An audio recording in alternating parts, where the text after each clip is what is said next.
വയലാർ രാമവർമ്മ എഴുതിയ ഇത്താപ്പിരി എന്ന കവിത നിങ്ങൾ ആരെങ്കിലും വായിച്ചിട്ടുണ്ടോ എന്നെനിക്കറിയില്ല.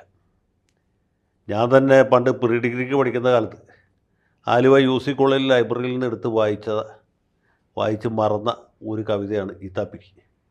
വയലാറിൻ്റെ സർഗസംഗീതം എന്ന സമാഹാരത്തിലാണെന്നാണ് എനിക്ക് തോന്നുന്നത്. അതിന് അവതാരിക എഴുതിയിട്ടുള്ള പ്രൊഫസർ ജോസഫ് മുണ്ടശ്ശേരിയാണ്. അത് എനിക്ക് ഉറപ്പിച്ച് പറയാൻ പറ്റും. ആ ജോസഫ് മുണ്ടശ്ശേരി ആ കവിതയെക്കുറിച്ച് പ്രത്യേകമായിട്ടും അവതാരികയിൽ പരാമർശിക്കുന്നുണ്ട്. ഇത്താപ്പിരി എന്ന കവിതയുടെ ഇതിവൃത്തം ഏതാണ്ട് ഞാൻ ഇനി പറയുന്ന രീതിയിലാണ്. ഇത്താപ്പിരി എന്നല്ല ഈ കഥാപുരുഷൻ്റെ ശരിക്കുള്ള പേര് വെളുത്ത എന്നായിരുന്നു. അദ്ദേഹം പറയ സമുദായക്കാരനായിരുന്നു. പിന്നീട് അദ്ദേഹത്തിന് ദൈവവിളി ഉണ്ടായി ക്രിസ്തു മാർഗം സ്വീകരിക്കുന്നു. പള്ളിയിൽ അച്ഛൻ്റെ ഒരു വലിയ സഹായിയായി അദ്ദേഹം തുടരുന്നു. അദ്ദേഹം ക്രിസ്ത്യാനിയായി മതം മാറിയെങ്കിലും ഇത്താപ്പിരിക്കൊരു തീണ്ടലുണ്ട് ഇപ്പോഴും എന്നാണ് കവി പറയുന്നത്. എന്നാൽ പോലും പുള്ളി പള്ളിയുടെ ഒരു സേവകനായിട്ട് നിൽക്കുന്നു. അദ്ദേഹം ഒരു ദിവസം കർത്താവിൽ നിദ്ര പ്രാപിക്കും. അതിനുശേഷം ഇത്താപ്പിരി ഒരു പുണ്യവാനാണെന്ന് കത്തനാരച്ഛന് സ്വപ്നമുണ്ടായി പോൽ എന്നാണ് കവി പറയുന്നത്. അതിനെ തുടർന്ന് അദ്ദേഹത്തിന് ഒരു കപ്പേള പണിയാനായിട്ട് സഭ തീരുമാനിക്കുന്നു. ആ പണി നടന്നുകൊണ്ടിരിക്കുമ്പോൾ അവിടെ നിന്ന് ഒരു പയ്യൻ ഈ കത്തനാരച്ഛൻ്റെ അടുത്ത് തട്ടിക്കയറി വർത്തമാനം പറയുകയാണ്. അപ്പോൾ തല്ലിയോടിച്ചു ചെറുക്കനെ കപ്പിയാർ, കള്ളൻ ഏതാണവൻ ചോദിച്ചു വൈദികൻ. ആരോ പറഞ്ഞു മരിച്ച പുണ്യാളൻ്റെ പേരക്കിടാത്തൻ ഇടിച്ചാണ്ടിയാണവൻ. ഇങ്ങനെയാണ് കവിത അവസാനിക്കുന്നത്. അപ്പോൾ ഈ മരിച്ച പുണ്യാളൻ്റെ പേരക്കിടാവ് പള്ളിയിൽ മെക്കാട് പണിക്ക് പോകുന്നിടത്താണ് കവിതയുടെ അവസാനം. അപ്പോൾ ഈ കവിത വലിയ വിപ്ലവ ആശയം മുന്നോട്ട് വയ്ക്കുന്ന ഒന്നാണെന്ന് മുണ്ടശ്ശേരി മാഷ് പറഞ്ഞത് ഞാനിപ്പോഴും ഓർക്കും. അപ്പോൾ ഞാനിവിടെ പറയാമെന്നതെന്ന് വെച്ചാൽ ഈ ക്രിസ്തുമാർഗം സ്വീകരിക്കുന്ന പട്ടിക സമുദായക്കാരുടെ കാര്യം പണ്ട് മുതലേ വലിയ കഷ്ടത്തിലാണ്. ഇങ്ങനെ മതം മാറുന്നവരെ അവർ അവശ ക്രിസ്ത്യാനികൾ എന്നാണ് വിളിച്ചത്. ഇപ്പോൾ ആ വാക്കുണ്ടോയെന്ന് എനിക്കറിയില്ല. ഇപ്പോൾ അവർ ദളിത് ക്രിസ്ത്യാനികൾ എന്നാണ് സ്വയം വിളിക്കുന്നത്. പക്ഷേ അവശതയിൽ വലിയ കുറവൊന്നുമില്ല.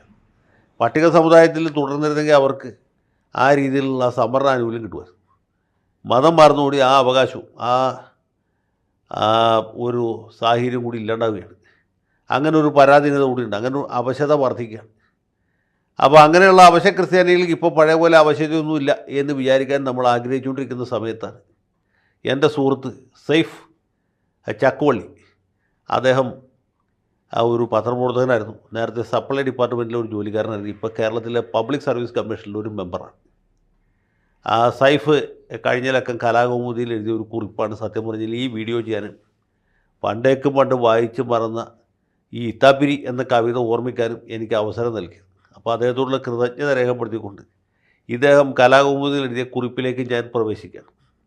കലാകൗമുദിയിൽ എഴുതിയ കാര്യങ്ങൾ സത്യമാകാനേ തരമുള്ളൂ. സൈഫിന് അങ്ങനെ കള്ളം പറയേണ്ട കാര്യമില്ല. 2016 ആണ്ടിൽ കൊല്ലം ജില്ലയിലെ കുന്നത്തൂർ താലൂക്കിൽ തുരുത്തിക്കര എന്ന സ്ഥലത്ത് നടന്ന കാര്യങ്ങളാണ്. ഈ തുരുത്തിക്കര ഏതാണ്ട് ഒരു നൂറ്റാണ്ട് മുമ്പ് രാജഭരണം നിലനിൽക്കുന്ന സമയത്ത് വലിയ തോതിൽ പ്രേക്ഷിത പ്രവർത്തനം നടന്ന സ്ഥലമാണ്. അവിടെ ഉണ്ടായിരുന്ന പട്ടികജാതിക്കാരിൽ ഒരു വിഭാഗം ക്രിസ്തുമാർഗം സ്വീകരിച്ചു. അതിൽ ലത്തീൻ ക്രിസ്ത്യാനികളുണ്ട്, സാൽവേഷൻ ആർമിക്കാരുണ്ട്, മർത്തോമക്കാരുണ്ട്, CSIക്കാരുണ്ട്. ഇങ്ങനെ പല വിഭാഗത്തിൽപ്പെട്ട പല സഭകളിലേക്ക് ഈ പട്ടിക സമുദായക്കാർ, പ്രത്യേകിച്ച് പറയ സമുദായക്കാർ മതം മാറി. ഇത്താപ്പിരിയുടെ കഥ തന്നെയാണ്. അങ്ങനെ മതം മാറിയതിൽ പെട്ട ഒരു സ്ത്രീ, അവരുടെ പേര് അന്നമ്മ എന്നാണ്. മരിക്കുന്ന സമയത്ത് ഇവർക്ക് 85 വയസ്സാണ്. അവർ മരിച്ച് മൃതദേഹം അടക്കം ചെയ്യാൻ വരുന്ന സമയത്തുണ്ടായ പുകിലും പൊല്ലാപ്പുമാണ് സൈഫ് പറയുന്നത്. അപ്പോൾ ഇവിടെ ഈ തുരുത്തിക്കരയിൽ മാർത്തോമ സഭയിൽപ്പെട്ട ആളുകൾക്ക് 2 പള്ളികളുണ്ട്. ഒന്ന് സവർണ ക്രൈസ്തവർ പോകുന്ന പള്ളി, മറ്റേത് അവർണർ പോകുന്ന പള്ളി. ഒന്നിൻ്റെ പേര് ഇമ്മാനുവൽ ചർച്ച് എന്നാണ്, മറ്റേതിൻ്റെ പേര് യെരുശലേം ചർച്ച് എന്നാണ്.